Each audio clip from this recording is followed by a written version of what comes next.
43. Can prokaryotic cells have membrane bound organelles? So ప్రోకార్యోటిక్లో పొరలతో కణాలు, ఈ కణాల్లో పొరలతో కూడిన కణాంగాలు మెంబ్రేన్ బౌండ్ ఆర్గనెల్లీస్ ఉంటాయా? పొరలతో కూడిన కణాంగాలు ఉంటాయా? ఆన్సర్ నో, ఉండవు.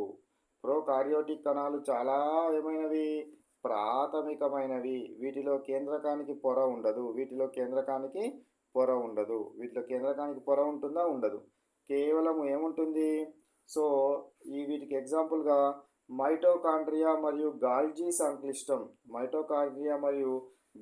సంక్లిష్టం లాంటివి ఏ ఇతర పొరలున్న కణాంగాలు వీటిలో కనిపించవు.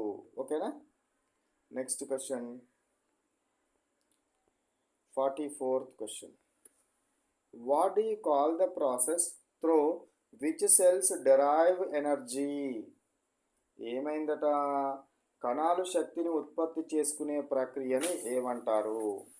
కణాలు శక్తిని ఉత్పత్తి చేసుకునే ప్రక్రియను ఏమంటారు? Cellular respiration. అంటే ఏంటిది? కణ శ్వాసక్రియ. సెల్యులార్ రెస్పిరేషన్ అంటే ఏంటిది? కణ శ్వాసక్రియ. మనం తిన్న ఆహారం గ్లూకోజ్గా మారాక కణం లోపల ఆ గ్లూకోజ్ను ఆక్సిజన్ సహాయంతో విడగొట్టి ఏటీపీ రూపంలో శక్తిని విడుదల చేసేదాన్ని కణశ్వాసక్రియ అంటారు. ఇది ఎక్కడ జరుగుతుంది మరి? మైటోకాండ్రియాలో జరుగుతుంది. ఎక్కడ జరుగుతుంది?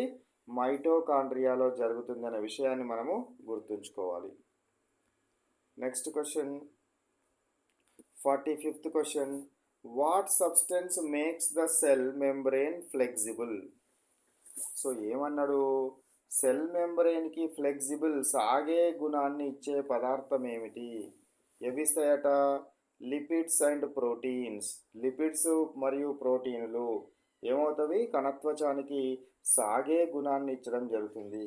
కణత్వచం చాలా మెత్తగా ఉంటుంది. కణత్వచం ఎట్లా ఉంటుంది? చాలా మెత్తగా ఉండడము జరుగుతుంది.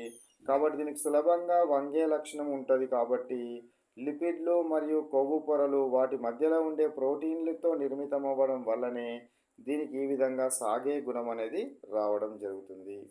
సో సాగే గుణం అనేది రావడానికి గల రీజన్ ఏంటి? Lipids and proteins.